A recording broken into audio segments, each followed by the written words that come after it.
Trying to save a buck. Listen up. We have a couple of dishes this morning that you can whip up for under $5. Heidi Glaus joins us from our break room. Heidi? Well, she is the $5 mom, but her friends simply call her Erin. Now, this all started 2.5 years ago, and you kind of gave yourself a challenge, right? Right. You know, talking about gas prices going up again, this is how I got started 2.5 years ago. Our budget was being stretched to the max with the gas prices. We're hitting like $4 a gallon then.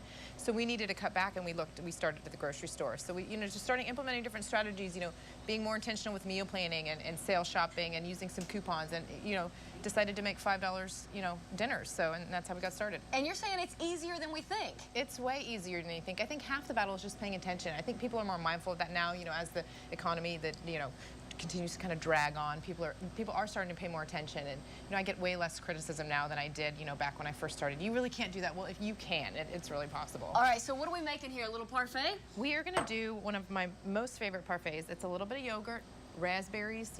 This is great during the summer, especially during some of those sale prices. You can get raspberries for $1 for a pint, and then using some peaches. In the winter, get them from a can or the jar. Now, in the summer. Here's what I think fresh. is amazing. You actually say that, one, you should not take credit cards into a grocery store. I don't recommend it. You're going to spend way too much money.